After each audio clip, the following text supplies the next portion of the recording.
Welcome, everybody, to the Calling All Platforms Tech Podcast. I am your host, Wes, and I am here with our one and only young Steven Spielberg. Caleb? Hi. That's what we like to call our young Steven Spielberg there. Okay. And our off-branded George Lucas, Landon. I don't know how to take that. Burn. I think that's probably a comeback for the Windows comment earlier today. That's what that sounded like to me. No. Moving on. He's been thinking of that all day. I really have. Not really. It's been a week, 2 weeks. I don't do much with my life. Anyway, there's not a lot of news. No. Anyway, thank you for tuning in. Sorry we had the 1 week that we were gone. We did mention that we would be off for the Utah holiday of Pioneer Day. So, but still, there wasn't too much news from there at all. No, not really. But we're going to go ahead and we're going to start this off. Let's go ahead and start off with Apple news. Caleb? All right. So, very awesome, excellent, amazing news. I may or may not have bought a new laptop.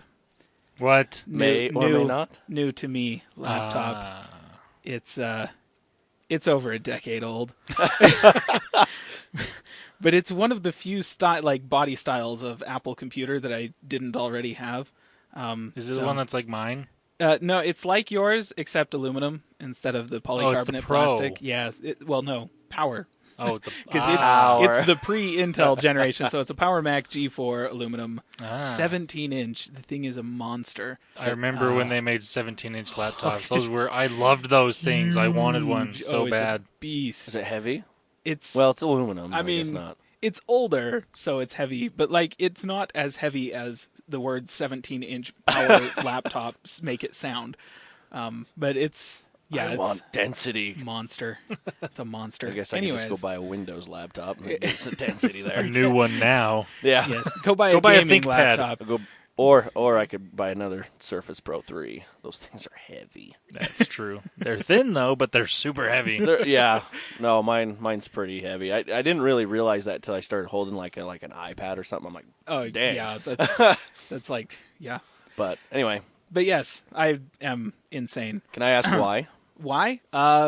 Literally because it was one of the few body styles of Apple computer from what I consider to be the golden age of Apple industrial design that I did not already own. So, because I've got a Power Mac G5 and a Power Mac G4 Quicksilver, specifically. That's the pretty one. I've got a G5 iMac and a G4 iMac and a G3 iMac and a G3 iBook, the funky colored clamshell one. I love those. Yeah, right? They're beautiful. What color is yours? Orange. Of course. Yes. Oh. I would either get that one or the teal one. Yes. Yeah. Those are the two good ones. They really, because then there's the Bondi blue one, which is, it's boring.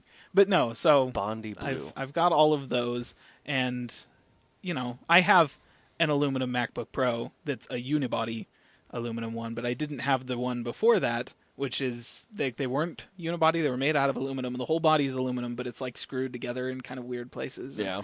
So I had to get it just because the price was right, and it was 17 inches, and it was a G4, and I love the G4 processor. That thing is Gotcha. So it's more for collection. Yes, it's very much. It's going to get filed away alongside all the rest of my quote-unquote collectibles. Little tangent here, but I've decided just now, after you've been talking about, I think that if I were to collect all the Windows phones just for collection, just to have, I think it'd be cheaper than that. Because, there's not very many. Yes. I should just start looking, because honestly, it's pretty sad. The other day I looked at eBay and I'm just I'm curious. What's Amazon got some of these Windows phones for? $20. Yep. Actually, I can get 5 for $20. I'm like, now, are you going to go all the way back to the Palm Windows? No, I think I'll start with the Windows 7 mobile phone era, and then 7, then 8.1. But that's if I want to. I keep my phones. I just keep the box and I'll throw them in there. And the other day I pulled out my Arrive. It was for Sprint, and it was the coolest thing. It was one of the first touch touchscreens for that, but it also would slide, and you'd have the keyboard. Yep. And it was the coolest thing ever. It really was. I thought I was just hot stuff. And this was like right before they gave it like 4G, so I was stuck in 3G with it, but I didn't care. It was cool. Yep. Sorry. Yeah, it's one of those things where occasionally I'll hit eBay and start looking at the Apple stuff that's on there, because if you wait too long, Apple computers have this nasty habit of going from being old garbage to a collector's item, and then the price starts going up. And unfortunately, I definitely missed that window for the G4 Cube, which is, I think, just one of the most hilarious footnotes in Apple history. And I really want to own one, but to get one right now is like $300. And it's it's a 15-year-old pile of garbage, but still $15 for nostalgia. The thing. Or 15. It's $300 to $400, $500 for some of them. And it's bad, too, because like the G3 iMac, which was everywhere. Like, there were so many of those out in the wild. You know, you can't get one of those for less than $300 or $400 now, because they've turned into a collector's item. And I'm like, dang it. So you missed that window. Yeah, I did not, fortunately, miss the window on the PowerBook G4s, and now I have one. Problem solved. And he's set. Maybe I'll just keep my MacBook then for a while. Yeah, you hang on to it for another 10 or 20 years. It'll turn into a collector's item. It cycles back around. It's the weirdest thing. Even though the battery's missing because it started to swell like a lot. Yeah, it was a good 1/4 inch thicker than it was supposed to be. Yep, that's when you want to get rid of those. Oh, I did. I remember I can't remember what BlackBerry it was, but it was one of the newer, before BlackBerry really started not selling, and so it was still relevant. And I remember my brother, we all did our separate ways. I hit Windows. Some brothers hit Android when it was first coming out, and I had another brother that was like, "Hey, I just need a phone." I was like, "Here, have my BlackBerry." So I pull it out, and all of a sudden I look, and it was like the battery was just like, whoop. I'm like, "You may need to get a new battery. I'm not going to open that, but you can have it." I was like, "Oh man." Yeah, but he found a new battery. Went to one of those stores that were like, "Hey, we got random batteries and stuff." So we found one, put it in, and it worked. There you go. It was crazy. And you know what I found out from there is they had a BattleNet authenticator on the BlackBerry market. Oh. And so I was like, wow, at that time. Yeah, that must have been like the authenticator thing. I was like, oh, wow, that's bizarre. That's amazing. I didn't even Windows had it at the time. I was pissed. That's really random. Like, why did it go to BlackBerry? Yeah, I don't know. Why Blizzard would you have made? Anyways. It's old news. We'll never know. I have one. Don't you worry. Secure. 2-step authenticator. There you go. All right, let's do this. Okay. So, actual new Apple news. A couple of weeks ago, Logic Pro X was updated, and I just want to throw out there, for anyone that is at all interested in professional audio design and editing, if you have a Mac and you haven't looked at Logic Pro, do that. Look. Open your eyes. You should. It's really good. It's one of the industry standards, and you get all of your updates like this for free, forever, which is nice. Okay.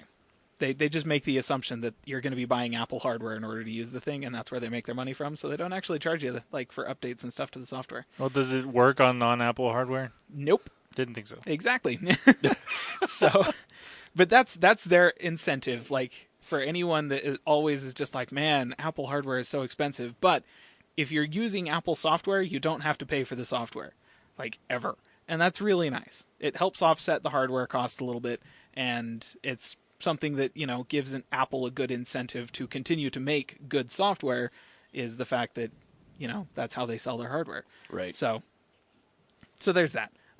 There was a questionable rumor about the same time that suggested we were going to be getting an event from Apple in late August. Oh? Yes, to announce a new iPhone SE with specs very similar to the iPhone 7. Shortly before the release of the iPhone 7s and the new iPhone X, or whatever they're calling that thing. This seems like actually X? Totally fake, because... What if they called it the iPhone Scorpio? The iPhone Scorpio. That would actually be hilarious. Wouldn't that be hilarious? I would buy one just for that. The iPhone Scorpio.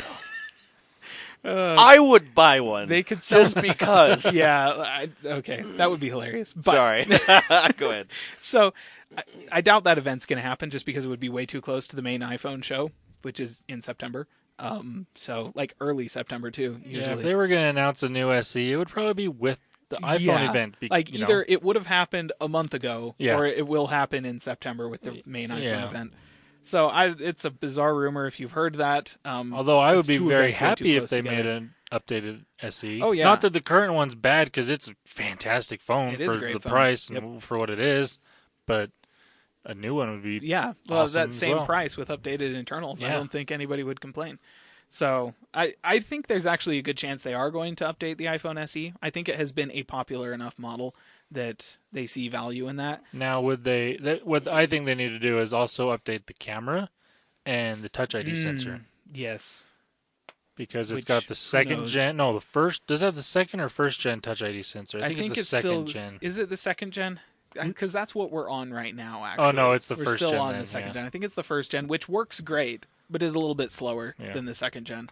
And since they've updated iOS like extensively to take advantage of the speed of the second gen Touch ID sensor, it would make sense for them to update that. That probably wouldn't be too expensive for them to do. The camera, their newer cameras, especially on the 7s, have much larger lenses. So there would be quite a lot of effort to get a bigger, nicer camera into that very, very small form factor that they're working with. But it's thicker. It is thicker. I don't think thickness is the problem. Apple has no qualms about bumping out the camera. That's true.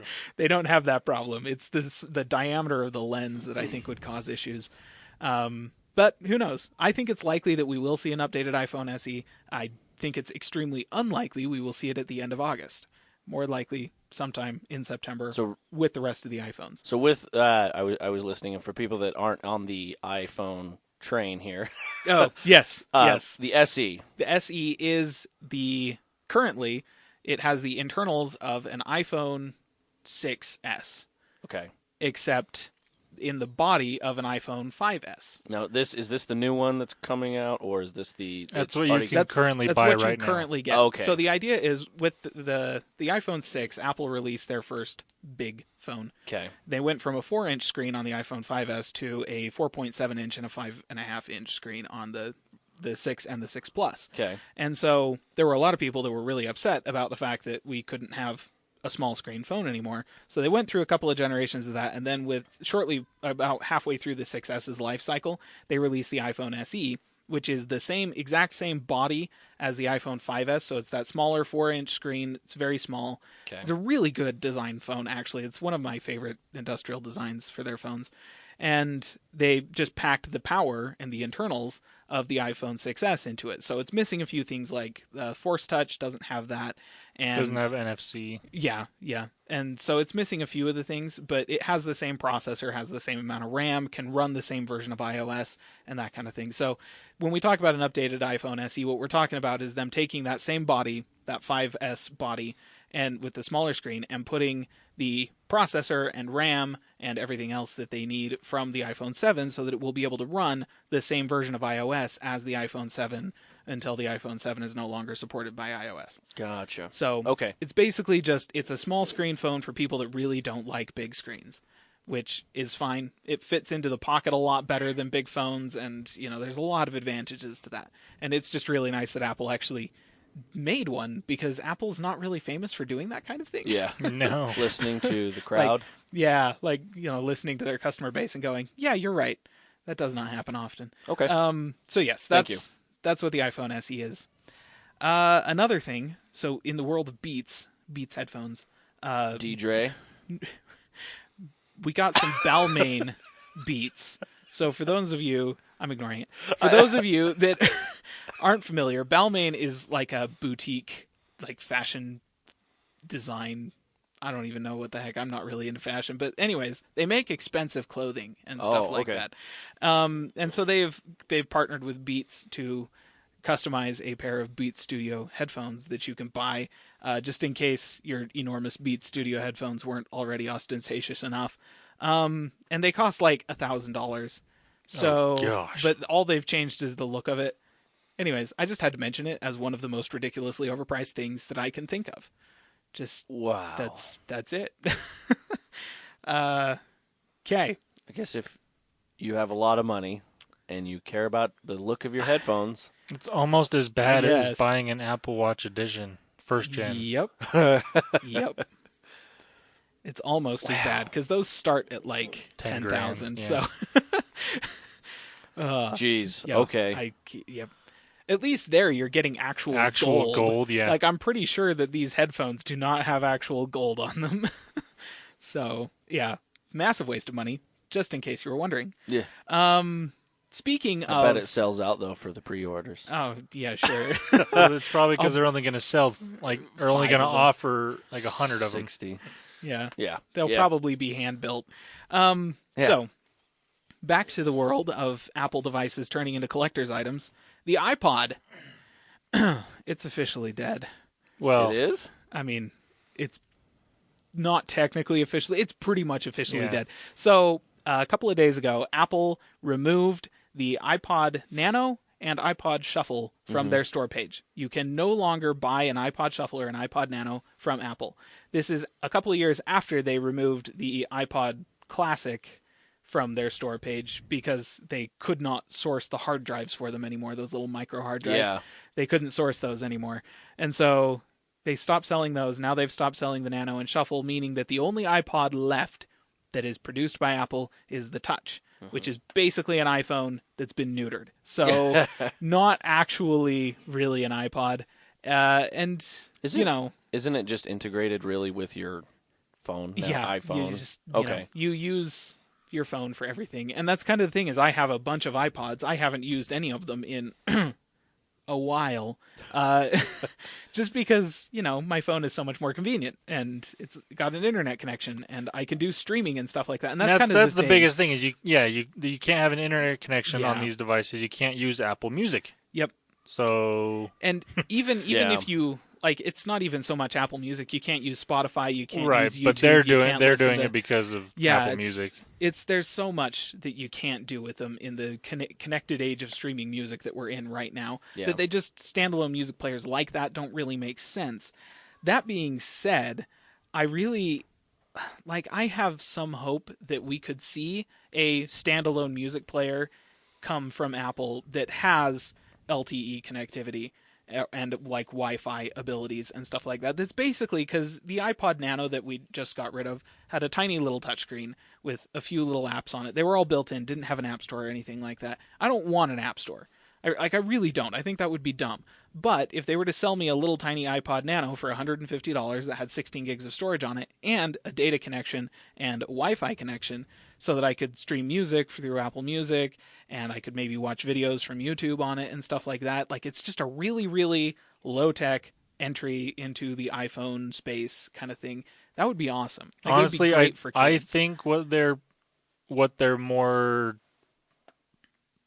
possibly going to do is put more storage on an Apple Watch. Yes. And because that's something like my Moto 360, I have 4 gigs of storage. Yeah. I can put music on it and it'll connect to Bluetooth headphones. I don't even have to have my phone. Yep. And you can do that with the Apple Watch, and a lot of people are suggesting that the Shuffle doesn't really make as much sense in the world where the Apple Watch is a thing. Yeah. But at the same time, the Apple Watch starts at $350. What if I only want to spend $50 on this thing? Yeah.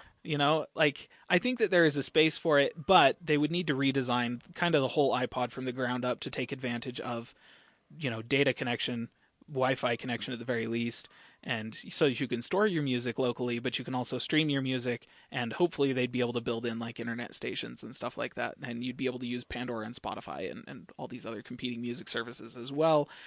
Just, I don't know. I hope that something like that is coming because I can see a lot of place, there is a place for that device in Apple's lineup, and I seriously, when I found out they were discontinuing the Nano, I was really, really sad. Because my first experience with Apple's user experience and their UI was an iPod Nano, first gen. I had a 1 gigabyte one. It was white, and it was so much easier to use than my previous MP3 player that the next computer I bought was a Mac. There was a direct correlation there. Drug. It seriously was, but it was so much easier to use than anything else out there. Yeah. That was what sold me on Apple's entire shtick. And I think that there's still a place for those inexpensive music playing devices that you can buy for your kids that you don't really have to worry that much about because, okay, yeah, it's $150. Put a case on it or something like that. Tell them to be careful with it. But, it's not going to be the end of the world if they break it. And so you'd be more willing to take kind of a jump on that one. And then it still has that, Apple design DNA in it. And you get the experience of using Apple services and stuff like that. And so that it's a good entry point into the whole ecosystem so that you can try it out without spending an enormous amount of money. Yeah. So I see a place for it. I hope that's what they do. The fact that they're coming out with the HomePod and, its very strong emphasis on music kind of gives me hope that that's the direction they're going. But I mean, obviously they are going to have to design the thing from the ground up in order to do that. And probably the iPods that they just discontinued, aren't selling because everyone that was going to buy them bought them. And, they haven't changed and nobody else really needs them. So I just wonder on that, though, as you were saying, I've heard a lot in my midst of things that people are sick of devices. And you think this would take off? Meaning multiple devices. They're like, just give me my one. Yeah. They can do it all. Yeah. But I guess, like you were saying, for the kids, but it's like... Well, yeah, it's for the kids. It's for the people that don't want to spend $350 on an Apple Watch, but still want an iPod Shuffle when they go running to listen to their music. Yeah. And stuff like that. Like if I could have an iPod Shuffle that is exactly the same as the one that they just got rid of, but that has a Wi-Fi connection and I can use my phone to wirelessly sync Apple Music playlists to it that store on device, and then I can take it out exercising.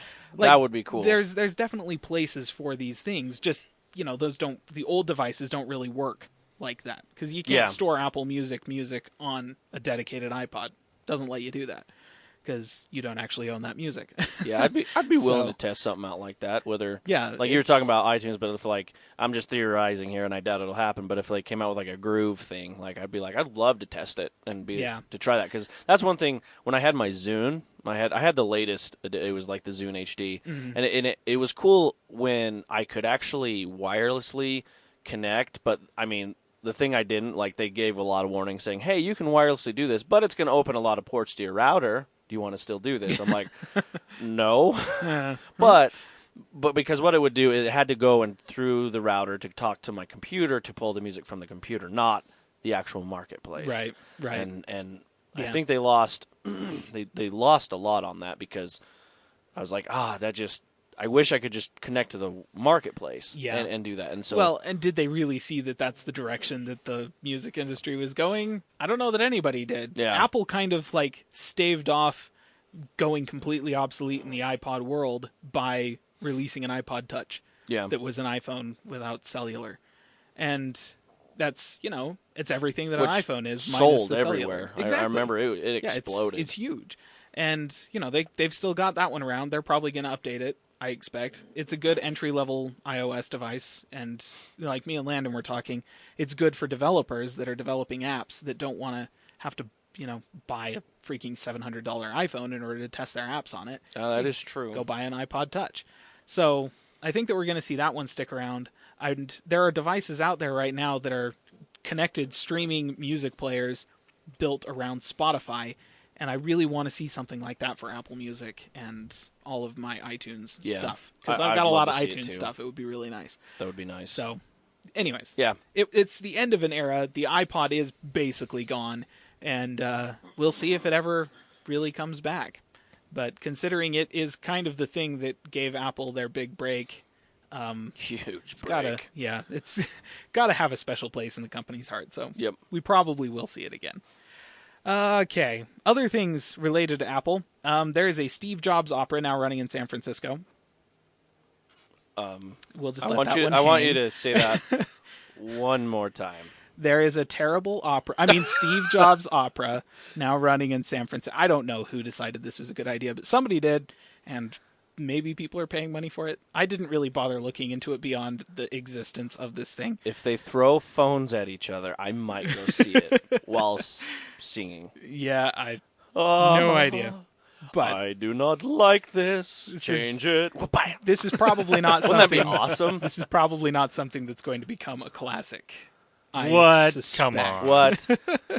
Come on. I mean, Green Day had a play thing as well. That was huge. And the fact that I've never heard of it definitely speaks to its levels of classicitude. I saw that the other day. They actually took like their album, American Idiot, and turned it into a play. And they actually had... It's a musical, yeah. Yeah, a musical. I mean, the music's not bad, but okay. Yeah. Well, the music's not bad because it's Green Day. It'd be better if it was, I'll just go buy the Green Day album. Right. Yeah, exactly. Oh, you know what would be great about this is this, except minus all the talky bits, just the songs. Yeah. I wonder. And people wonder how I could get that. Are we in a day and age that we can't do this? Okay, go ahead. So that's the thing that's happening. So I wanted to move on to some general tech news. There were a couple of things I wanted to mention. So right now, the Bluetooth LE spec has been updated, now includes provisions for mesh networks. So one of the issues with Bluetooth is that it is issues and advantages is that it's short range. And if you have multiple Bluetooth devices, they can only talk to each other kind of like one at a time, unless it's a computer that has, beefy software behind it to handle lots of Bluetooth connections. And most phones can do that now as well. Didn't used to be that way. It's getting there. But, like Bluetooth LE now has provisions so that you can have a whole bunch of devices that will all mesh together, similar to if you've heard of mesh networking for Wi-Fi. And what that means is that all of the access points connect to each other, and they can send data to each other. So you've got your host device or whatever, and we'll say your phone. Right. If you've got like your phone or something like that, and you've got your Bluetooth headphones on, you walk 20 feet away, you disconnect, because Bluetooth is short range. Right. So if you also have a Bluetooth watch, then they all are up to date with the latest Bluetooth LE spec. You could take your watch off and leave it halfway there, and you'd be able to get twice the distance away from your phone before you disconnected, because the data would be sent from your headphones back to your watch and then forwarded from there back to your phone, and so forth back the other way. So that's what a mesh network is. Implementations for that kind of thing as far as Bluetooth are concerned are probably going to make the most sense in a smart home setting where you've got lots of little Bluetooth devices, and you don't have to have like a single hub that takes care of all of them, like that can handle a whole bunch of different connections and that kind of thing. They'd all be aware of each other. They'd all be able to connect to each other, and that would greatly expand the range that you could get out of just a Bluetooth connection. So you won't have to worry about Wi-Fi with any of these things. So that's kind of interesting. It's going to be cool to see where that goes.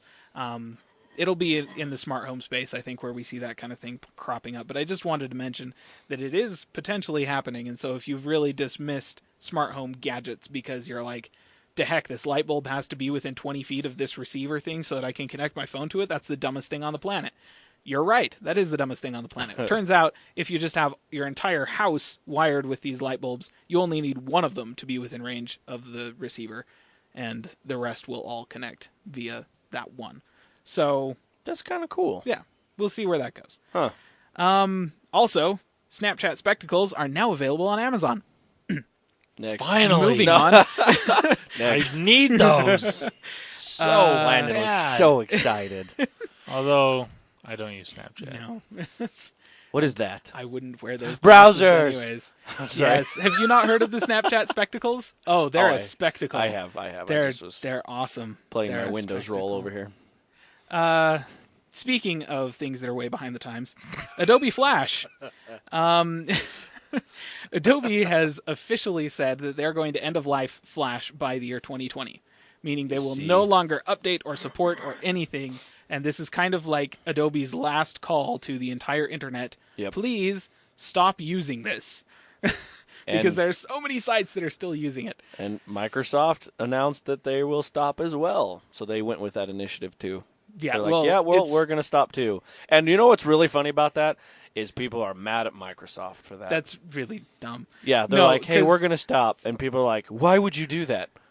Well, Apple already, Adobe Safari already by default blocks Flash plugins. And Mozilla, Firefox, and Chrome are both going to stop supporting Flash next year. Yeah. So before Adobe does, everyone and there's still is something Flash. that you have to download in order to use or go to a Flash website on those browsers. Yes. So it's Yeah, it's funny because Microsoft's the ones that's being more lenient on it. Like everyone else is like, "Hey, we're cutting it off here." Yeah. Like in the next year, Microsoft's like, "Okay, we've got like a 5-year plan for you guys, so you guys can ease off of it." And people are pissed. They're like, "Why would you kill it? Why would you do that?" It's like because the creator is killing it. I was going to say, Adobe's killing it. We're just giving you guys the opportunity to have maybe a year or two more. We can continue to support it after that, but it's going to be so full of security holes after about 6 months that everyone will get viruses. You're giving it 6 months? I give it a week. It was just crazy. I was like, some of the posts I was reading, and people are just furious at Microsoft. I'm like, do you just hate that? Like, I understand people have a hate for certain things, and I'm like, this isn't even their product, guys. I don't. Anyway, but that's happening. Yep. Okay. I'm surprised there's that many people that still use it.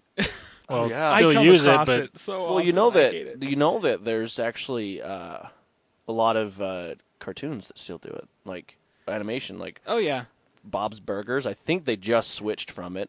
Archer, like a bunch of them. Well, and the thing is, like, it's fine to still use Flash, and Adobe's changed the name of the software to Adobe Animate.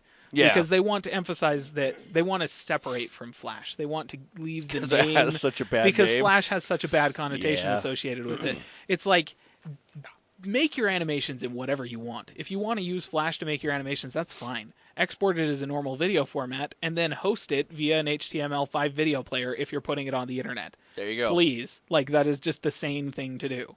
So, yeah, I don't know. There's still lots of places that use Flash, and I think they're crazy, and hopefully this will get them to stop. Because, just seriously, stop. Okay, so that's the end of the tech news that I had. Okay. But since I'm... I wanted to mention something. I looked up the Steve Jobs opera. Oh, jeez. The cheapest ticket is $94. Holy crap. What? And I wanted to read the little synopsis that's on here because it's great. Oh, jeez. Our George Lucas, please. It's called The Revolution of Steve Jobs, and the R is in parentheses because of course. Yeah. Yes. Why not? Of course. It says, circling back on a life. Many of us want to change the world. Steve Jobs did. An enigmatic public figure, he could be magnetic yet unapproachable, empathetic yet cruel, meditative yet restless. He helped connect us all while building a firewall around his own emotions. At the heart of this world premiere is the story of a man who circles back to the formative events in his life while learning to acknowledge his own mortality. Wow. I'm sure it's very insightful. I doubt it. It's like, as much as I like Steve Jobs, he did cool stuff for Apple, but I'm more concerned with the devices that he created than the guy who... If you want to know anything about Steve Jobs, go buy the book. Yeah. It's a whole lot cheaper and probably a whole lot better. Yeah. And probably a whole lot more informative. Yeah. But yeah, it's the book by Walter Isaacson, who Steve Jobs handpicked to write his biography. Which is weird. Like, how often do you get to handpick somebody to write your biography? Well, when you know you're going to die in like a month. I've got cancer, so you. Yeah. You, come write my book. Yep. Fair enough. So if you want that, there's that. It's in San Francisco. Have fun. And of course it is. So, I may have to cut out early of the podcast. So, I'm going to go ahead because I wanted to cover some gaming news before I go. So, we're going to do gaming news right here, right now. The first thing is a new phone, hilariously. Razer, well known for making gaming laptops and accessories for computers, has announced that they are going to be making a phone for hardcore gamers. And I'm sitting there thinking in my head, like, Sony tried this. What does that even Didn't look work. like? It's like, okay, you want a mobile device for hardcore gamers. You're basically looking at the NVIDIA Shield tablet.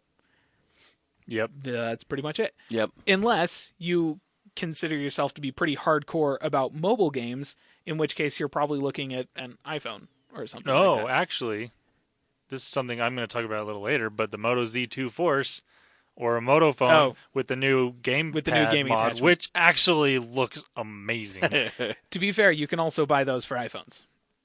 But this one attaches to your phone, and it doesn't use Bluetooth. It does. It doesn't use Bluetooth. Well, they have them that plug in with Lightning port. I know, they're like little clamps that clamp onto the phone sideways and just plug let into me the Lightning port. have my moment. Just saying. Just I'm just stop. saying. Anyways, So Stupid Apple. This is pretty entertaining, actually. Shut up, Wes. This is great. This is great. So, a Razer phone, I don't know what that looks like. Right now, it's rumored that it's only going to be available in Asia at launch, which makes sense. That's kind of the place where you would have the largest market for something like that. It'll be interesting to see what it looks like because Razer's design language is pronounced and kind of extreme. So it's the new Virtu phone. Yes. I'll be interested to see only actually useful what it looks like. But yeah, just a couple of games I wanted to mention because, like, you know, as much as July and August kind of suck for game releases, we're going to have some good ones here from indie developers that I'm really excited about. So Supergiant Games are the makers of Bastion and Transistor. If you've ever heard of either of those indie games that came out a couple of years ago, they're really good RPGs. Yes. And they, like, Transistor is one of my, like, I don't know, top 10 favorite games of all time. I love that game. And they just released Pyre, which is their latest entry. Can I tell you something about that? I've heard that the couple things that I've read about that is they're like, if you like supernatural religious basketball, this is the game for you. It's very interesting. So the whole thing, have you seen this at all? No. Okay, let him explain. So the game is a very unique indie RPG. Is what it is. Which takes place, like, the RPG elements are, you are traveling through this fantasy world and you are building, you know, this character and you're having interactions with people and, like, you know, discovering this story of the game as you go. And you progress through the game by periodically participating in basically supernatural basketball. Like, it breaks down into these 3v3 little sports events that you have to play, and yeah, it looks just kind of random. Like, it looks really weird. The people that, like, the reviews that I've read, they're really impressed with it. Like, they say that the mechanics of the sports aspect are really well handled. It's very interesting. It's a fun game. And then the story itself is also very engaging. The characters are very good, and the RPG elements work out really well. So they say that as a combination, the whole thing is well put together, really pretty to look at, plays well, it's a good game, but it just sounds bizarre.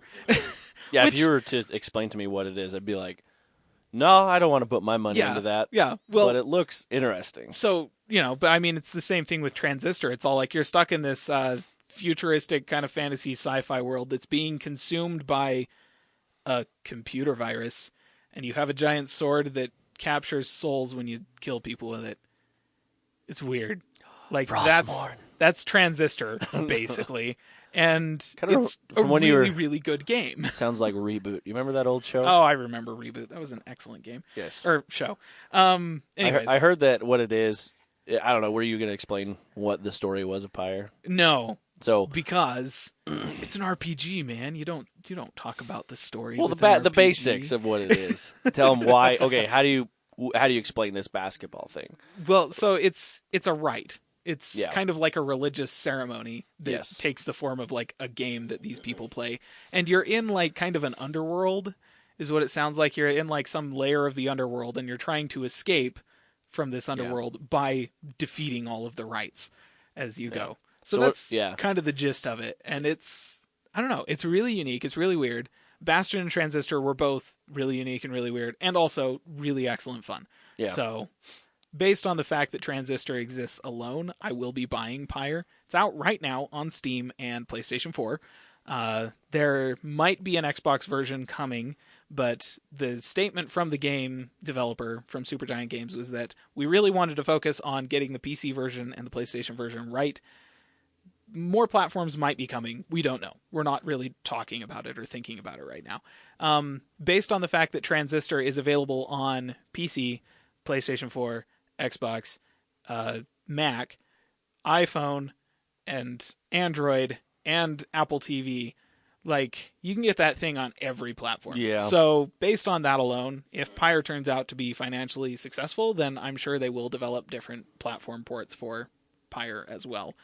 But yeah, so that's out right now. The next game I wanted to talk about was Ninja Theory's next game, which is Hellblade: Senua's Sacrifice, and I'm probably pronouncing her name wrong. It's supposed to be a Celtic name, and I'm not sure if I'm supposed to put the emphasis on the second vowel or on the first vowel.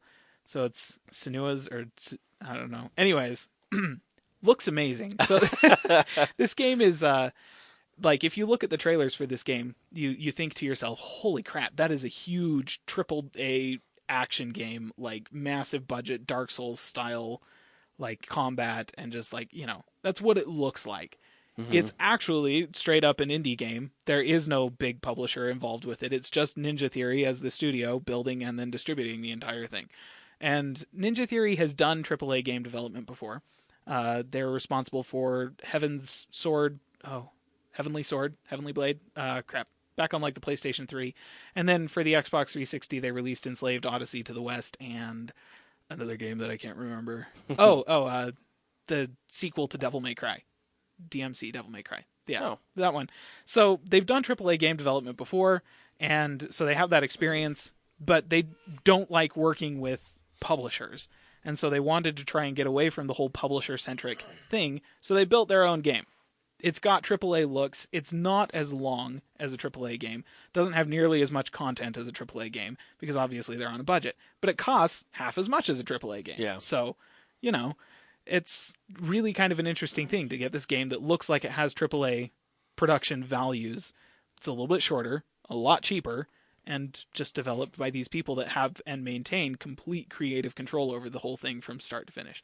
And from the trailers and gameplay that they've released, it's like, looks like it's going to be a really, I'm not sure how to take this honestly, but looks like it's going to be a really well done exploration of the psychosis of humans under extreme stress, which sounds kind of terrifying. So I don't really know how to feel about that, but looks really good. I'm interested to see where it goes, because I love this idea of the developer being the one that distributes it so that they maintain complete creative control over the IP and everything. Because in my opinion, that's what makes Blizzard games so good. Blizzard develops the things, they sell the things, and they maintain control over everything. And so they can do whatever they want with it. Oh, yeah, we want to make Hearthstone that's based off of this. Sure, what the heck? 10 guys in a closet put this thing together, and it's awesome. And then, just like they can play between all of their universes. They can do whatever they want with all of this stuff that they've created. And I feel like that's where you get the best and most creative games from. So that the fact that Ninja Theory is even trying this out, I'm really interested to see how it turns out. It's $30, and at $30, like, I might buy the thing just because it's not that expensive. At the same time, it does look like it has Dark Souls-esque combat in it, and it does look like it's going to be kind of a disturbing story because, exploration of human psychoses. So I will probably wait until after it's released and read some reviews to find out whether or not the game is actually extremely punishingly difficult to play, because if it is, I probably won't buy it because I'm not very good at games. I'm just kind of terrible. You're so good. No. He's the guy that can do headshots no matter what. Anybody that was watching our stream of Gears of War 4 will know that that's a lie. Dude, this guy owned it. Right. I mean, I do own the game. Yes. Yeah. I paid money for it.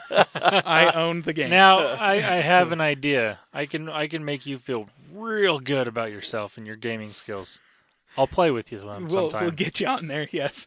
Oh my gosh. And then you'll feel really good about how you play. I can use a boost to my self-esteem. That's the type of content we need to get. Just throw Landon in a random game. I'm willing to sacrifice your ego to... Well, I don't care about that. I don't know.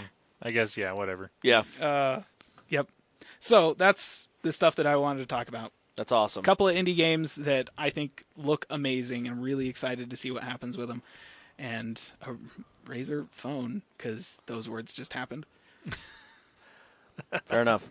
So there you go. So I'm surprised. I'm very surprised that he hasn't wanted to talk about this new character that has come to Overwatch. Oh, yeah. I mean... I've been talking about him for months, though, because I've been playing him on the PTR. All I can say, suckers. Well, I've messed with him on both, and now that he's released, being on the console with it, he's pretty powerful. Yes. Don't overextend be near him. Yourself. Yeah. Well, so he is really good if you know what you're doing. I've discovered playing Mystery Heroes and occasionally having him pop up that I'm actually I'm pretty good at spotting cases where you can use his abilities to their full effect. Like, you Yes. can run up to somebody and rocket punch them into a wall and do double the damage because they hit the wall. Or, get an environmental kill by uppercutting them off the side of the bridge in Eichenwald, which is super good fun. The problem is, in order to do either of those things, it was serious. It was a McCree and a Reinhardt standing right next to each other. McCree is behind the shield, and I rocket punched right up next to him and then uppercut both of them right off the bridge. And I was just like, that was the coolest thing I have ever done. And I got play of the game, and the play of the game, fortunately, cut off like nanoseconds before the Symmetra killed me. Because I was way overextended. I had no way to get out of there. I went right into the middle of their team, killed 2 people, and then everyone else just went, hey, kill this fool. And I died. So be careful. That's Don't awesome. overextend yourself. That's awesome. I've more or less just played against him, and I've been caught off guard a couple times when I come around a corner and I'm rocket punched in the face. He moves in surprising ways. Yeah, so and you I'm gotta like, be oh, careful. that happened. Okay. But, no, it's really fun. I was just wondering if you would have caught that or not. But Well, no, because I mentioned when he hit the PTR 4 weeks ago, and that was it. That was me. Because to me, that's when they get released. I kind of stopped paying attention after that, if I'm honest. This is the thing. They're like, oh, yeah, we nerfed him, got him tweaked and everything. I'm like, and he's out now, and I'm like, maybe it's just because I don't know how to play against him, but he seems really powerful. Yeah. So that was the one thing that I did gain from the PTR playing was just, I know how to play against him, kind of. Yeah. Kind of. Got a little advantage. Cool. But, yes. Well, let's add to that. I'm going to go ahead and do a little more news here. You can now test cross-platform Minecraft on Windows 10 and Android. Nice. Yeah. So they're starting to roll that out for everybody on there for Android and Windows 10. So we really need that to also include iOS soon, because then all 3 of us could play Minecraft I know. at the same I time. think it's actually getting there, but they said that to test the new release, what you'll need to do is install the Xbox Insider Hub on your Windows 10 app from the Windows Store. Then, using that app, you navigate through the content. It actually is an app, and then this is how I was able to do Sea of Thieves, because they don't just directly say, hey, here's this. You got to go kind of say, hey, I am an insider, and then you can do that. Yeah. So it's from what it sounds like is Windows 10 has the beta that has the information to say, hey, Android can join. So is kind of what it is. And if you want to do that, it should come up and say, hey, this is an available thing. Like I think I could join, I think Paladins before it came out, Sea of Thieves, and they have a couple games on there that says, hey, you can join this if you want. And they now threw Minecraft on there. So Nice. So they're getting that test. If go. that's something you want to test and give feedback, I mean, I think overall, I think this would be a good thing for people to at least just try, or if you feel like it, just because that gives data. And this is doing this cross-platform. I mean, Microsoft's going to need the data. Might as well do it to make this even better for everybody. So that was kind of my point I wanted to say on there. So you have that opportunity, which is awesome. So with that game, and I did want to have a little talk about the Nintendo Switch, if we can. Is that okay? No, never. You didn't bring yours, so no. No, I didn't bring it. I'm going to have to cut out, so that's a bummer. It's all right. Because I have thoughts about the Nintendo Switch, but I think I've said most of them. Well, here's a quick. Landon knows what I think. Here's a quick thing on it. So I have it. It's okay. It's for what it is. It works out. So I only have basically one game, and that's Zelda. And so Zelda's great. I mean, it starts you off. It's like, hey, you walk out real fast. You woke up. Now do whatever you want. So you can climb trees, climb whatever, do whatever, swim. I could go fight Ganon if I want to, instantly right there. And it's really cool. It's a really great design. I've tried the feature of docking it and undocking it, and it's pretty quick and fast. I think the big thing is right now they just don't have a lot of content. Yeah. And that's the big thing. So, and a lot of the games that were announced with it are even like announced to be coming this fall. yeah. So I mean, I think there'll be games for it, even Eventually, later yeah. this. I think a good chunk of them will be for the holiday season because that's when Yeah. they're going to be bought mostly. It seems like, and right now they just got the they're starting to roll out their online services, and the big promotion I was looking at was they've just released their app for their voice chat through your cell phone stuff, which is kind of interesting. But anyway, it's a great. I'm not dissing it. I'm not saying I don't want any hate mail saying, hey, I have a Switch and I have a lot of fun with it. But right now, there's nothing really pulling me to it. It's a cool feature. I mean, it's great. I just think there's not a lot of like, yes, Mario Kart is out, but I don't have the money to get it, and I think it would be fun. Well, but it's more experimental for my daughter because it's the Joy-Cons, and I had her just mess. I was like, here's Zelda, have fun, and I was just kind of watching her. She just went nuts with it, and which is great. But like, she didn't know what was going on. She doesn't know what Zelda is or what an RPG is, but she was just climbing trees. That's what she did. She's like, Dad, look, I'm on the highest tree. Yeah. And I push this button, I fall and die. How fun. I'm like, that's awesome. And it just starts her right up. And it's cool. Like, but it's to her hands and everything. It was great. And so far, it worked great. I think the one thing that I thought was weird is when I would dock it, take the Joy-Cons off, and put it on like their controller thing that they give you, it kept disconnecting. So in the middle of gameplay, it would stop and be like, hey, connect the Joy-Con. I'm like, I did. So I'd have to connect it again. And I'm like, are the batteries dead or something? And I was like, no, it sat in charge for like 5 days straight. And I'm like, that doesn't make sense. But it kept losing that. And I was like, okay, whatever, you know. But overall, it is great. And I think what Nintendo has done is phenomenal. I mean, for the mobile. And I could see so much potential with this because it is the mobile device. Like, hey, do you want to play this real fast? Okay, set it, dock it. Let's do this. Yeah. And so overall, I'd say it's great. But right now, like, there's nothing drawing me to it. Yeah, I know I say that, and I have Zelda. Yeah. But it's like I want to dedicate the time to play Zelda, but I just don't have it right now. But like I'm kind of more interested in like just those quick games for it, like Splatoon, or heck, I even looked and they had Minecraft on there, and I'm like, gosh, I'd like to just go to the Mario world, but that's another $20 I'd have to spend. Right. Plus, you know, for me, this might be just my older self. I'm more interested in getting the retro games for it, but they don't have them on there anymore. I looked at the Nintendo thing; they got them for all their older like DS, Wii U, all that, but they haven't got them to the Switch yet. Which obviously that's coming. Yeah. I'm not saying it's not, but overall, I think it's fun to tinker with. It's new hardware. It's fun. My suggestion would be I would wait maybe till Christmas or after when they've got a bunch of games for it.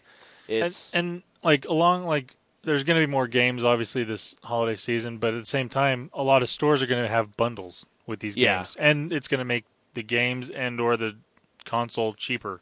Yep.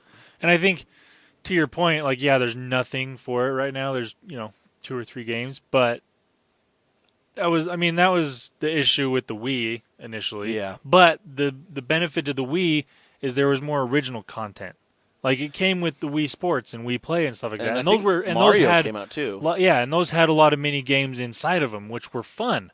That's the thing I think Nintendo kind of didn't do. Well, they didn't do it this time, and I think they kind of missed an opportunity with that. Well, I think they were just trying to get it out. Yeah. They wanted to test the market, and obviously everyone wants it. And so they're getting the data they need, obviously. So they're like, okay, we can do this, we can try this, whatever they're needing. Because, I mean, it's gone through quite a few updates from what I've researched to better life updates and things.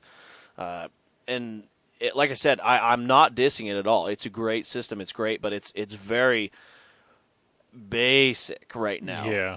I mean, even the UI, it's just like, okay, whose profile do you want? Click on that. Okay, and here's your game or games. And when I go to the eShop or the Nintendo, they call it eShop or whatever, Nintendo shop. I mean, there's quite a few games. Now, obviously, Mario, the big ones, Mario Kart, Minecraft, and a couple. I think Splatoon, is either out or coming out, and then others. But I never got into Splatoon, so I mean, it's just a shooter, but you just ink things. Something like that, and then so it is more Nintendo-ish, which is cool. Like, I'm not dissing it. Nothing's really grabbing me, and I like Zelda. Like I said, going back to Breath of the Wild, I'm not dissing Zelda. It's just not my thing right now. And without that, if it's just that device, I'm just kind of like, I don't have a lot of use for it. Yeah. I know that sounds really bad, but I'm just like, more drawn to just. I'm like, I got a Switch right there. I think I'm gonna play on my Xbox or something because I've got other stuff or whatnot. Or not a lot of people I know have a Switch for me to be like, hey, let's play Mario Kart or something. Yeah. So yeah, my suggestion for people is just I would wait till content's coming out, wait till the updates for the full eShop coming out when it's just full on, just all of it. So, you know what I think would be really cool? What? Is if they were to make a version of Super Mario Run for the Switch and then make it online playable so you can play with people. See, that would be really I mean, cool. You can kind of play quote-unquote with people now, but it's like you play your game and then you invite your friends to play against you and then they play against you in the sense that it's a recorded version of you playing. Yeah. And which I understand why they did that initially, but I think it would be really cool and get more people to start playing it again if they added that online factor to it and added it to the Switch, because it's a mobile device. All you'd have to do is change the aspect ratio, make it a widescreen game instead of a landscape or portrait game, you know. But that would be cool. I think it would work well, and like I said, if you add that online gaming to it, it would be awesome. I agree. Because then you could even do like how you can connect multiple Switches together. You could do it that way. Yep. Do multiple people playing together, or in different places. I think it'd be really cool. I think so too. And maybe they're coming out with that. They're talking about things. Their online thing that's coming out that's like an Xbox Live or a PlayStation Network thing. So we'll see what comes of that. If they're gonna ingrain the voice chat into it or what they're adding these features. I think that would be great to make it happen. But Nintendo, obviously, they do their own thing. Sometimes it hits the wall and it's great, or it doesn't. So we'll see what happens with that. But that's kind of my quick thing on the Switch. Like I said, I'm not dissing anything about it. It's just right now, nothing's pulling me to it because I already own Minecraft. I have played Mario Kart, and it's not.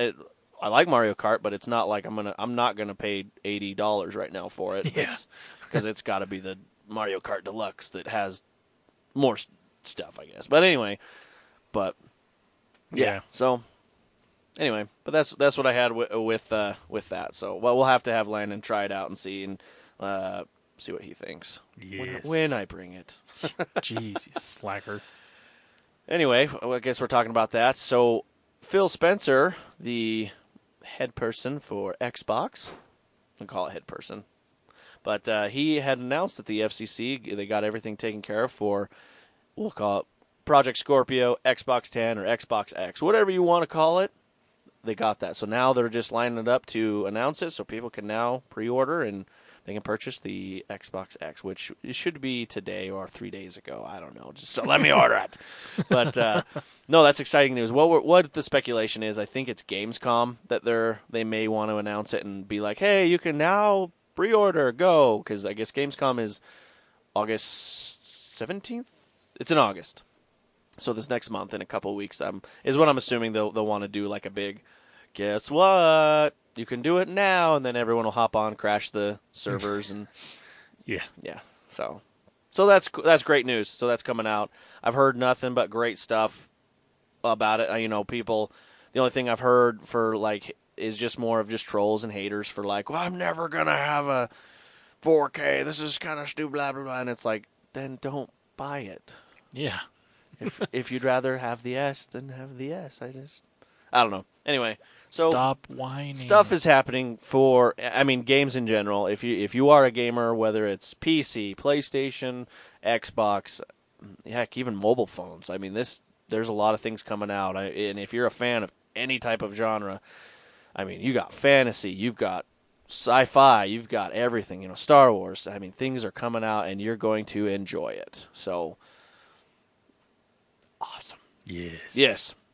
So let's go ahead and let's move a little bit from some gaming news, and let's go ahead and I'll just finish up. I don't have too much on Microsoft's side, and then we'll talk about some Google. All right. Okay. So Microsoft, they've basically just been kind of as of right now, preparing for the next Creators Up Fall update, autumn, or whatever they're going to call it. Anyway, is just kind of more of UI and just features for all their stuff to add to features. For example, like Office. Office has had some updates, as they talked about a while ago. They said that what's new for Office is they're going to get it switched over with the Microsoft 365 that we had previously talked about. That's kind of just Microsoft itself as a service for all their stuff. They went ahead and did new business apps for Office 365 with their business premiums. So these apps are rolling out in preview to subscribers in like US, UK, Canada, starting with those, on there to start rolling those out. They're adding PowerPoint timelines for both the Windows and the Mac. Obviously for right now for English for US consumers in the Office Insider program. They're pushing that out. The 3D in Office apps, so you can add and edit 3D objects in Word, Excel, and PowerPoint 2016 for Windows. So they'll be adding that. Word Read Aloud, which I thought was kind of cool. They're going to bring that out so they can start using that. And obviously some Outlook improvements, connectivity for, obviously for everything for iOS, Android, kind of just better looks for that. So kind of more features updated with that. And as well as they all are also pushing for Cortana, obviously, to be better. They're kind of focusing to be here the assistant for Windows for a lot of things for just be a really good app. So one thing that they did announce that they do have, Cortana now has FitBit skills. And skills meaning that it talks more with the Fitbit app, not just... Sure, you're happy about that. It's pretty cool. I'm going to have to... I look to see if this is out, but it's kind of rolling out now. It's more... it hasn't come out for my phone just yet, and I'm running the 950, the Lumina. But it's coming out, and so you could do things, for example, for Fitbit, you can say, hey, Cortana, ask Fitbit to tell me about my activity summary. Another one would be, hey, Cortana, tell Fitbit I drank 12 ounces of water. So people that like to track water, like to track things, she's like, okay, boom, she can put that in there. So you don't have to open the app and add. You can just tell her to do that. That's cool. Hey, Cortana, ask Fitbit how far I have traveled today. Ask Fitbit how many steps I have left. And, ask Fitbit how many calories do I have left to eat. So just kind of more easier way to get to your app if you're just either running and you want to continue running, and you could just say, hey, what's this? Okay, cool. Keep going. That's something I kind of like. I like that they're doing this and integrating it with more things. I wish that you could, within the Cortana app, maybe set Fitbit as your default fitness thing, so you don't have to say ask Fitbit all the time. You just say, how many steps do I have for the day? Or put, instead of saying tell Fitbit or ask Fitbit, it'll just do it. Like, because I know, I want to say you can do that on the Apple Watch. I'm not positive. Maybe. I don't know. Caleb's gone. He would know. But, yeah. Like, and just things like that, I think it would make it better. And, with Google Assistant, I think, and same with Siri, you can, well, I don't know about Siri, but you can set, your default music player, like on Google Home, for matter. Right. You can set Spotify as your default music player, so when you say play this song, it'll just start playing through Spotify, or you can do it through Google Play Music or whatever, She's Cortana, she's getting that point. The thing I can set up with Fitbit right now is when I click on her and she gives me my news feeds, weather, and all that, she'll actually give me my Fitbit stats too. That's nice. So it's getting there. So I'm assuming, because I could say, okay, turn off Microsoft Health and turn on Fitbit, and that's the stuff I want, because I don't use Health because it's the Microsoft band that I don't use anymore. Right. And so I am able to turn that off and turn it on, and she'll do that. So I think it's getting there to where you can do that. And when I say when I tell her to play a song, she'll actually search Groove. She'll do that. So, but I use Groove, so I haven't tried Spotify to do that way. So I'll have to. Right. Oh, that's just more science I gotta mess with. But yeah, testing. So cool. But that's there. Like I said, it's just a lot of little updates, security updates that have been coming out on Microsoft. Not too much. They're just really just pushing for the big things that are coming out. You got the new console coming out. You got a lot of games coming out on the Xbox side. Plus, you got the Fall Creators Update that's coming out. They're trying to add as much features as there. Some people are saying they're going to pull features out, put features in. So I guess we're just, once it gets closer and more closer, they'll be able to say, okay, this is what's coming out. This is what didn't make the cut, and then they'll just push it to the Creators Update 2018. Yeah, I guess. So, but that's kind of really it. That's worth mentioning at the moment. So very nice. I have some Windows news. Ooh, that has to do with Android. Oh, so there is the latest insider build for Windows 10. It says it allows Android users to easily share browser links with your PC or from your PC to your Android phone. The way this works is you have on Windows 10 there's now a settings that you can, or a thing within settings to set up a phone and link it, and then you download an app on your phone and set it up with whatever browser you have, and then if you're in the browser, you just click on the menu, click share, and then click on send to PC, and then it'll just, and you can even have it so it's timed, so you can do it so view now or view at this time. So you can set it up if you want to share it with like your home PC and you're at work or something, you can be like, share this with my home PC for 5:30 when you get home or whatever, which is pretty awesome. That is. That's that one step for that. I believe they called it timeline. I believe they called that, so you can more than just the browser. You could actually it was a feature that I don't think that there. A lot of people are saying that's not making the cut, but they're rolling this out to test for the cross-platform. Obviously, it's a lot harder when you don't control the platforms, but this gives a great opportunity for people to try it out, mess with it, see if it works. Because there are a lot of people that own PCs and have Android, and this is just here. Try this out, give it feedback. So now have you tried it? I have not. I don't have the insider build. So it's on the latest insider build for Windows 10. For Windows 10. Yeah, I wouldn't put it on your laptop yet. No. I wouldn't either. Yeah. So it's like I said, it's a beta thing right now.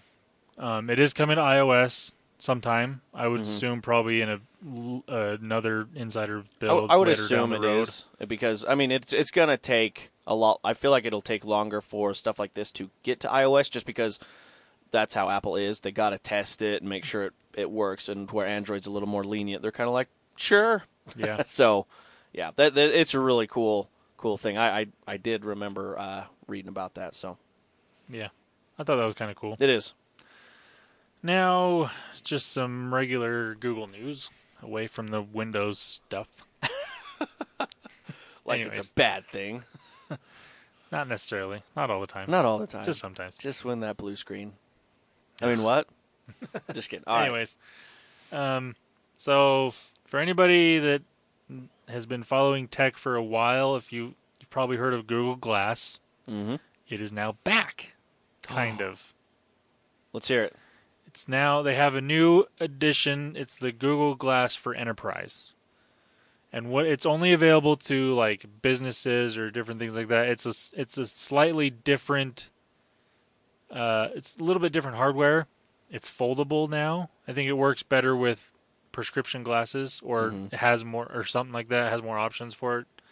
But like I said, it's more for enterprise.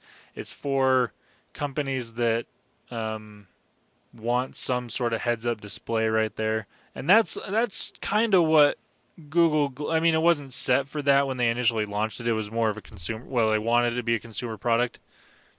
But the people that ended up buying it and actually using it a lot were these enterprise businesses. Right. And so that's why they're doing this. I don't know like how much it is. I can't remember for sure, but I'm assuming it's still not super cheap. But yeah. Again, it's not available for consumers, but it is still there. Yep. Still a thing. It's supposed to be a little bit better. Like I said, better hardware and stuff, but who knows? Yeah, who knows? Although it'd be fun to tinker with. Yeah, I am kind of glad that they still have an option for it, a new option for it, because that's something I've been interested in since they first announced it. I thought it was really cool. So what would you use it for? Just whatever. Whatever. Yeah. I don't know. nothing useful. That's for sure. Yeah, whatever. It'd come up with basically be just another thing to check notifications on, like what I use my watch for. Bing. Yeah, Yay. pretty much. I actually did see someone in the wild with a pair of Google glasses when they were initially a Did thing. you? Yeah. Where? It was at a Real Salt Lake soccer game.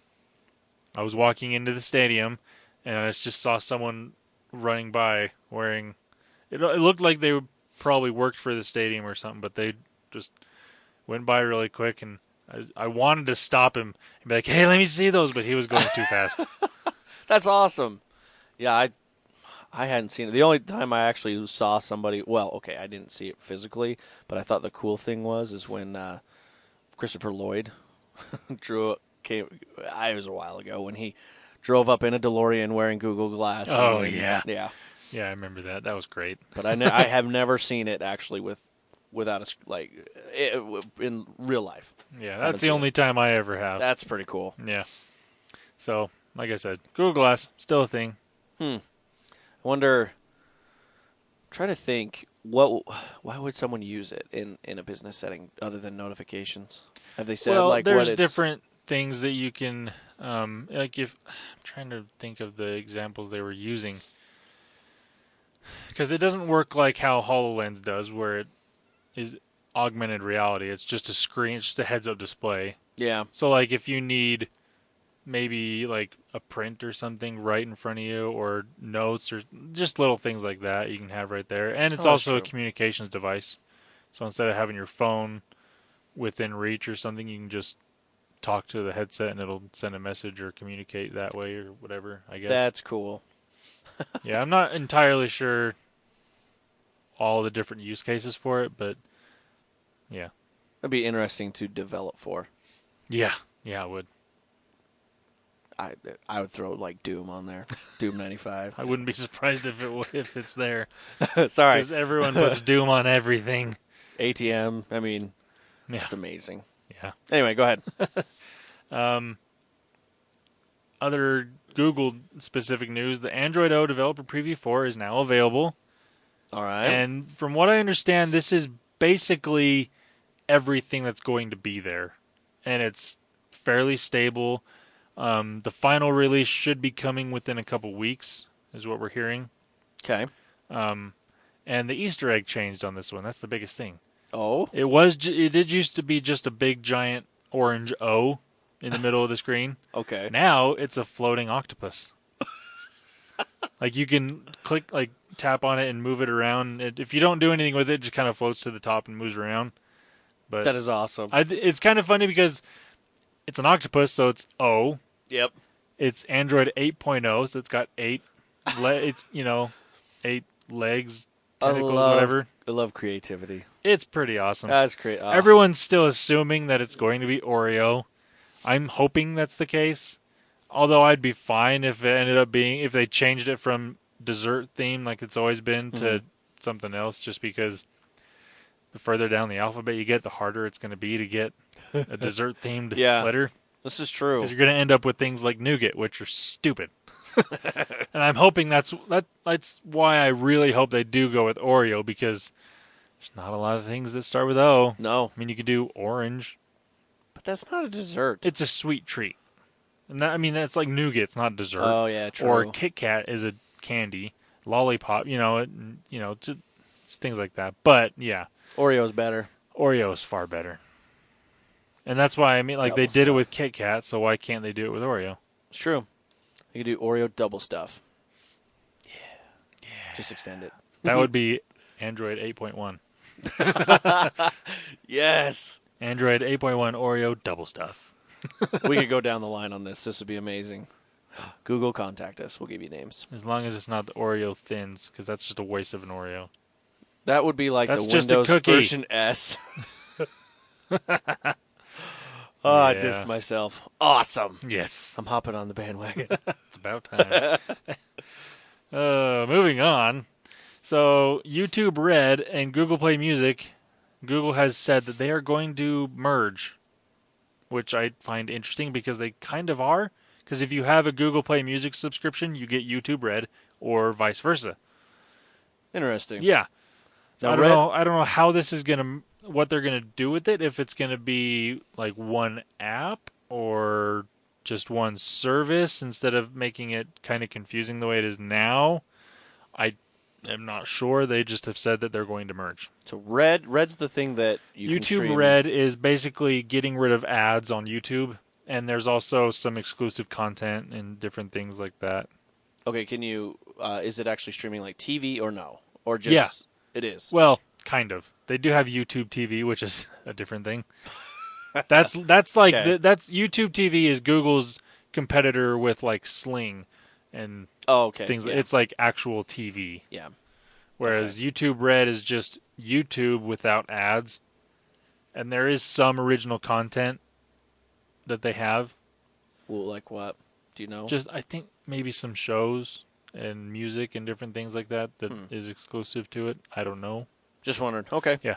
But like I said, YouTube. If you have a YouTube Red subscription, you also get the Google Play Music subscription, or the other way around. So I think they're just making it more noticeable that you have both of them, I guess. I don't know. We'll see what happens with it. They're just saying that they're going to merge them. Well, I wonder, it might be a wise decision because everything's starting to merge. I mean, you look at Amazon Prime and what you get with that. I mean, video, shopping, everything. So I wonder if they got to be competitive with it, you know? Yeah. So. Well, I think it's interesting because, it's Google. They have 18 different messaging apps. Yeah. Why not have 5 different music services? That don't talk. That don't communicate, yes. Oh, Google.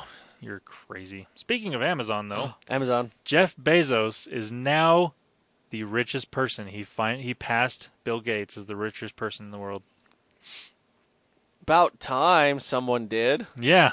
I thought it was interesting that it was him. Wow. Well, I'm not doubting it because, I mean, the way Amazon's gone, I mean, it's huge. Yeah, I'm just kind of surprised that he was the one that did it first. I'm not by surprised. A lot, or are we talking? I don't know. I haven't seen actual numbers.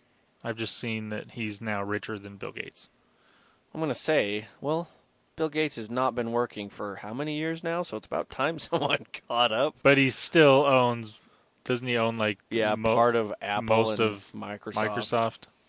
I want to know how much Apple he owns because he gave, when Apple was about to leave, he gave a lot of his personal money to Steve Jobs. I just wonder that stock exchange, because it was funny. It's like as soon as the iPod came out, Bill Gates is like, I can just retire. Yeah, and he did. Yeah. So that's why he's like, Steve, here, I don't care. Yeah, I'm good. I literally don't need Microsoft anymore. It's cool. I started it, but I'm good. I'm good. Yeah, I'm curious though. Interesting. I wonder what the numbers is, or if it's just, I don't know, and it's hard to report on that because it's like, if you literally take what your net worth is, and so many people are like, well, I earn this much a year. It's like, no. Your net worth is how much you actually positive minus your negatives and stuff. But I don't know. Yeah. I don't know if but I could see Amazon would be a big one with that. I could see that. So does he own the majority of Amazon then? I don't know. Again, I'm not entirely sure. That's why I was kind of like, oh, interesting. That's Jeff Bezos is rich. Because he's number one. Bill is before this, he was number one. Yeah. Who was 2? Like 3, 4? Do we know? I don't know. Science. Jeff Bezos was 2, apparently. Yeah, well, apparently. I kind of want to look it up. Continue. You do that. I'm going to look it up. Next thing I wanted to talk about, Samsung has announced that the Note 8 will be officially announced on August 23rd at an event in New York City. Are you excited? I don't know. No, because from everything I've seen, leaks and everything, the Note 8 is basically an S8 Plus with a slightly bigger screen. Okay. So, and a smaller battery, because they have to have the S Pen, so they have to take space in the phone, and so it's going to have a slightly smaller battery than the S8 Plus, and a slightly bigger screen, and an S Pen. It's basically the biggest difference. It might, it'll have the same processor. It might have a little more RAM, I guess.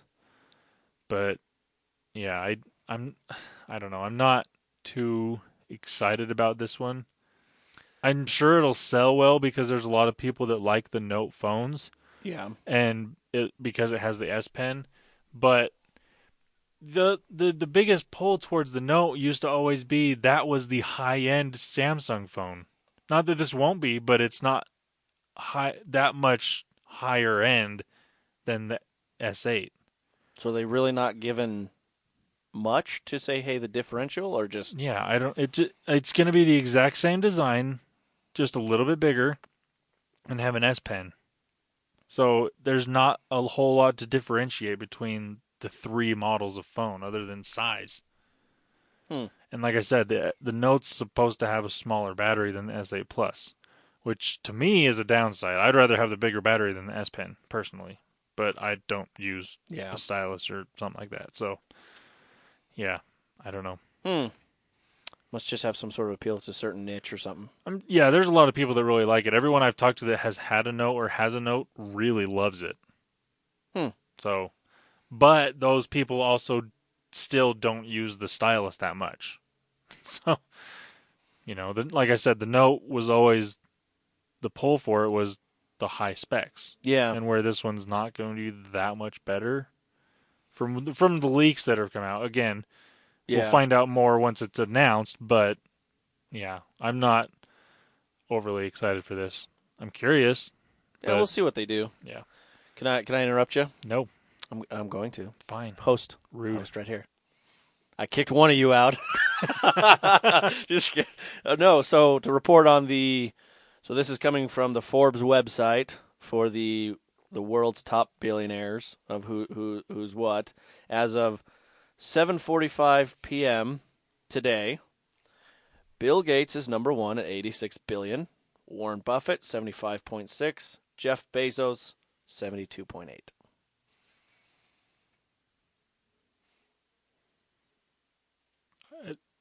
That's interesting. Yeah.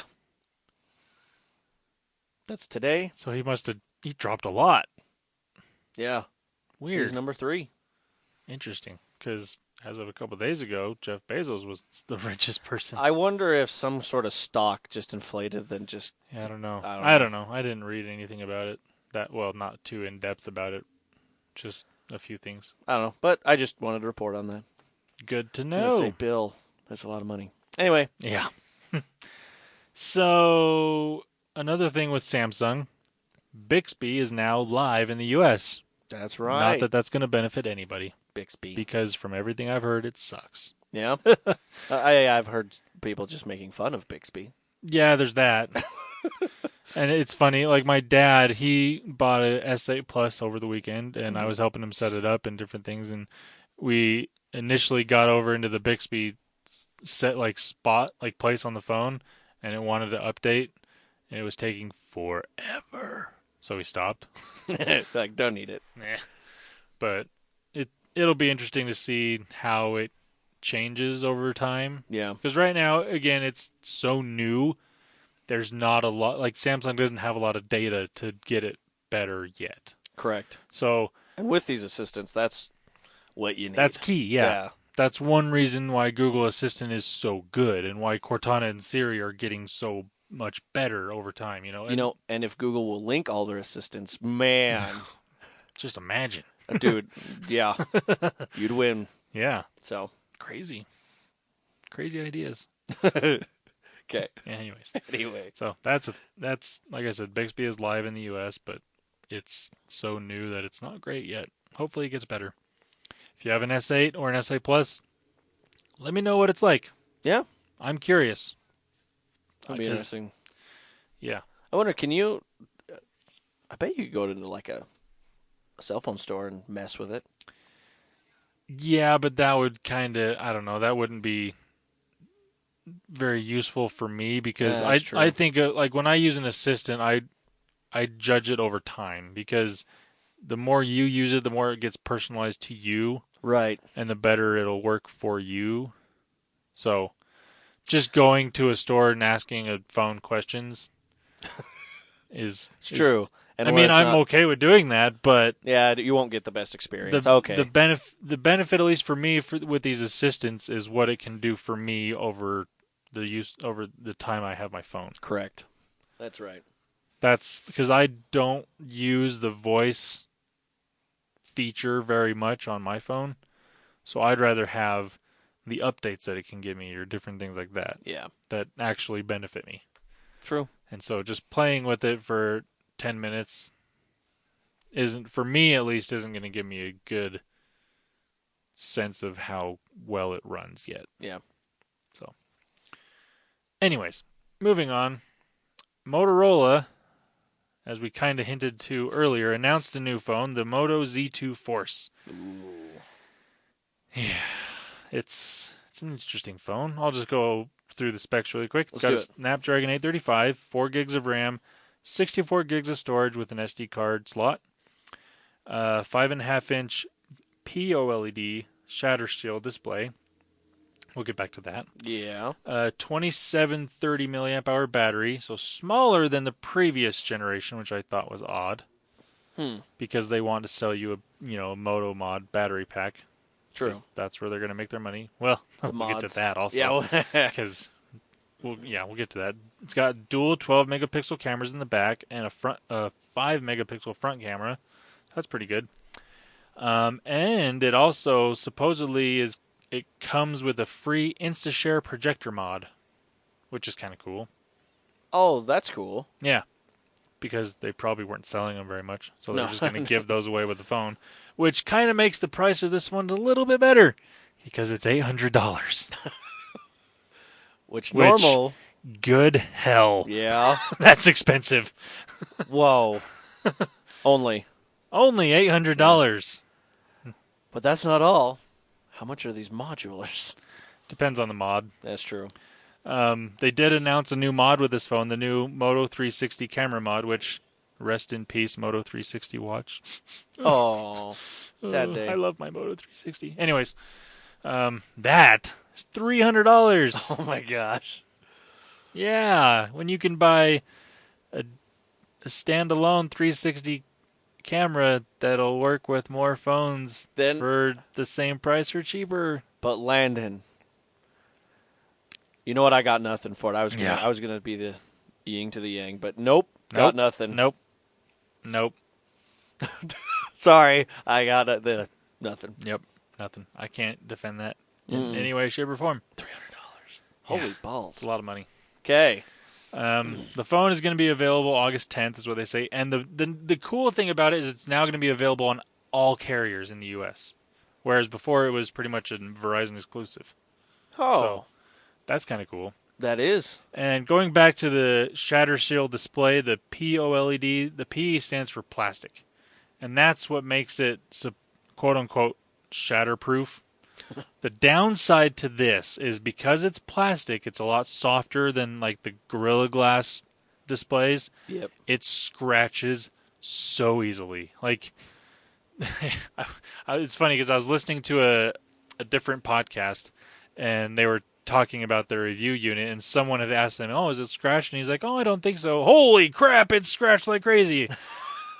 Just like in regular use, he didn't drop it or nothing, just like in his pocket, setting it face down on a table, just little things. Just normal. Because it's a softer material, it scratches really easily, but it won't shatter. Buyer beware. Yeah. Oh. Although, like the Droid Turbo 2 had the same thing, and it sold well because of this. The original Z Force sold fairly well because of this. So, I mean, and like one of the arguments I've heard against it is there's so many people out there that will shatter their the glass on their phone will break. They'll just put a plastic screen protector over it because they can't afford to buy a new phone or they can't replace the display. So they'll just put a screen protector over top to hold it together, and so they can still use it and not cut their fingers up. And I kind of get it because it's expensive to replace a phone. Ugh, ridiculous. Even when you have the insurance. Yeah, it's still like usually $100 or $200 to replace a phone. Yep. Which is not cheap. So I kind of get it, but at the same time, ugh. Yeah. It's going to look ugly. Yeah. Scratches everywhere. And I'd almost be tempted to still get a tempered glass screen protector to make it feel normal. and it won't scratch. That's true. Although maybe the installation of that screen protector will scratch it. Just one big gash. So sorry about that. But you have a scratch. Yeah. And apparently, if you do somehow shatter the screen, they will replace it for up to 4 years. Oh. Which is pretty cool. That is Not cool. that anybody usually has a phone for that long anymore nowadays. Probably because it's plastic. It's pretty cheap to do, so I'm sure they're willing. Well, I think they'll replace the phone. Oh, the whole phone. Oh. Yeah. From Fair what enough. I understand. I could be wrong. Because this new version, the display and the plastic covering are all fused together in this one, whereas before they weren't. And they did that to make it slightly thinner. Gotcha. Because, that's a thing on phones. If people really want their thin phones. Yeah. Well, also because once you put a Moto mod on the back, it makes it ginormous. Yes. In most cases. Let me do some installing. Yeah. So, yeah, that's the new phone from Motorola. Oh, boy. I would wait a month, and it'll be $400 probably. Because they're not going to sell initially. Right. And phones like this generally drop in price pretty quick. That's how it is nowadays. Or just wait till the holiday season when it'll come bundled with a couple mods or something like that. There you go. I don't know. Maybe the $300 3D, or not 3D, 360 camera. Yeah, probably not. Well, maybe. Who knows? Best Buy might do something like that. Yeah, they always do cool things like that. Another mod that was announced that is supposedly coming on August 25th, but hasn't actually been... it's been announced a while ago, but they are giving more details about it, is the gamepad mod. Yeah, we talked about that. And it's only $80.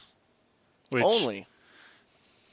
It may seem kind of pricey, because you can get Bluetooth controllers that'll work with phones for a little cheaper. Mm-hmm. But the benefit of this, especially if you have the Moto phones, it'll work with any of them that have that are this design, thing with the modular, whatever. Mm-hmm.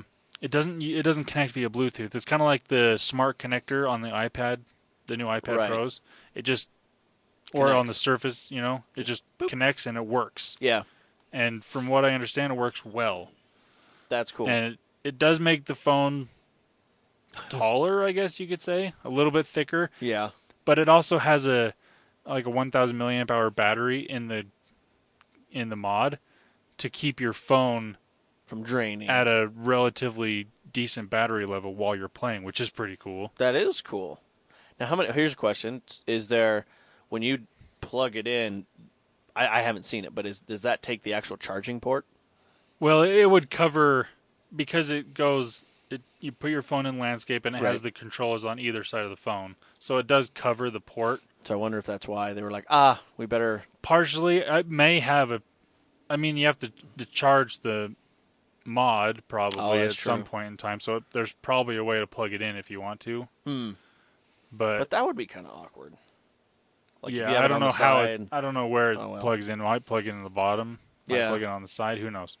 But it's there. It's still pretty cool. Yeah, it's there. It's cool. And I don't know if it'll work with other phones.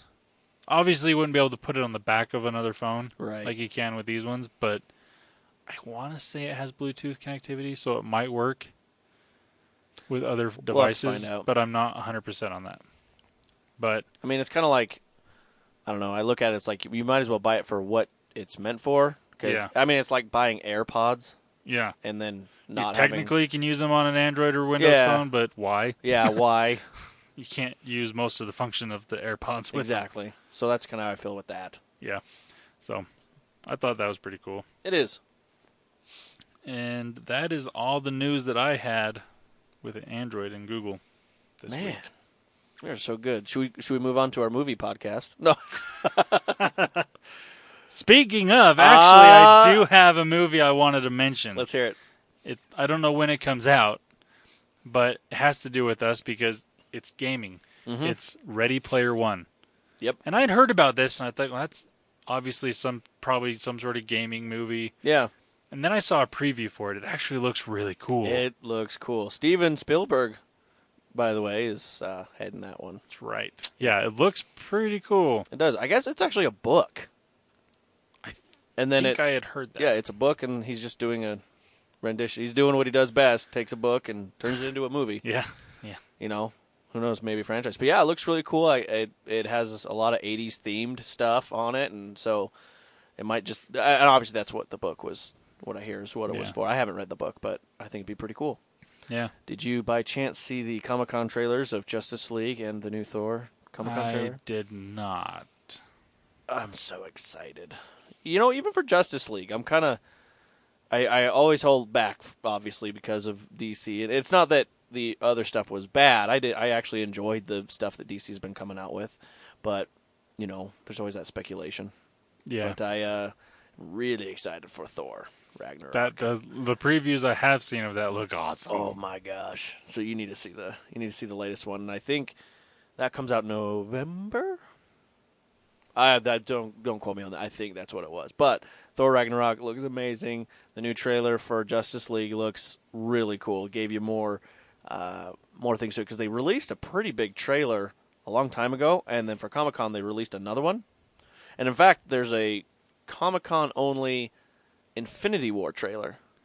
Interesting. They haven't released, but obviously it's someone with a phone. If you want to see it, they recorded it. Yeah, it'll be there. It'll be there on YouTube. But yeah, it looks dope. I haven't seen it, but that's what I heard is it looks dope. So very cool. Yep, very exciting. So, but was gonna add a little bit more at the end here. So Caleb and I, we are gonna try and push some more streaming. Last week we tried the streaming, and for some reason one of the games we wanted to try was Astroneer again, and we just couldn't connect. Like it had some update, and for some reason he could not join me, and I couldn't join him. Like it would send the invites, but it just could not join. But we would try another game, and it would instantly let him join. Like Gears of War, we streamed that. Gears of War 4, Caleb bought that. And we just kind of went through the campaign a little bit, did a couple levels, and then we did the Horde mode. And I actually had my brother with us. He was just on there playing. He's like, hey, can I play? Sure. Jump in. Whatever. So it was kind of showing Caleb a couple things here and there. And it seemed like he enjoyed it on there, you know, but it was pretty funny for me teaching him. And it was really hard because I'm on an Xbox and he's on a PC. He's like, how do I do this? I'm like, oh, push A. I mean, no. I don't know. I'm like, this is really hard. Just hit random keys until you find out what to do. And sometimes, like, it would tell him, obviously, in the tutorial, but it was just funny because he's like, wait, how do I do this again? I'm like, I'd have to think about it and be like, what you use to jump forward, you hold that button, or, you know, whatever you used. And so he actually said he had to key map a couple things different, but it seemed like he was having fun on there. And then Gears is a fun game, so, but it was quite funny. That's funny. So we did some Gears. We tried the Astroneer. Oh, what else did we play? I think there was one more we were kind of messing with, but we were gonna do Gigantic. It was it's free to play online. I guess it's kind of like a Heroes of the Storm, but kind of in top down view. So it's like kind of an Overwatch game, but not. But it's free. But it's the Xbox Play Anywhere, so that was on there. But we're gonna be trying to push to do more of that to all these free, because they're just coming out with just this is free, or this game preview, this for the Xbox Play Anywhere. And I was like, oh, this would be so fun to just hop in. Because what was really fun about that experience of Astroneers, we had no idea what we were doing. Yeah. But it was just fun to be like, oh, we could do this and add this. And so we're like, gosh, that was a blast. Yeah. And to where we also, this last time we tried the co-streaming, which was, we wanted to try it out for science because he doesn't have as good of an internet connection as I do, or upload speed, so we were trying it. And so with the Xbox, it's really easy to just, it's like less than 3 buttons to get your co-stream and your stream going. But with the PC, it's a little different. So what had happened is I sent the invite to co-stream. So it's just like anything. You go to someone's gamer tag and you go to the invite option, and it's like, what do you want to invite to? Party, chat, blah, blah, and at the very bottom it says co-stream. So you just hit that, you send the co-stream, and on my side for the Xbox, it would just bring up the option for Mixer and then I would hit start broadcast, boom. In case I wanted to do any other options, add audio, add this, add whatever, and then boom, up and going. On his end, it was interesting, is he would hit accept on the Xbox app, and then it would actually open his browser to accept the co-stream. I know. It was weird. He had to open his browser, and it would go to mixer.com, and he would accept, and then it was like, okay, and then it would start using the embedded software in Windows 10. And so it was interesting, like, on why it was doing that. Obviously, the streaming, it's more, obviously they've built it for Xbox, and it's a lot easier, but he had to try and get to where he got the keys, the stream keys, to bring up the bar for the PC, and then from there he was able to do it quicker. But the way we were first trying to figure it out, it was like a lot of extra steps. But I think once we got it and he was able to just hit accept and then do the quick keys, it seemed like it worked. And it worked okay. I mean, the stream came up, and I mean, it was instant. And then, but with his, it was kind of funny. It actually would tell you the delay of how far behind he is. And so that was, because I have the two monitors, and I had my Xbox, and I actually had the stream going, and I wanted to see. And what's really cool, Mixer, if you have a pretty good connection, I mean, you could literally play off the stream of how quick that is. But with Caleb's, it was interesting because his stream, it actually would say 20 seconds behind. Oh, gosh. Or whatever seconds. And so I thought that was cool. It's like, hey, this is... It is nice that it gives that, but man, that's a... Yeah.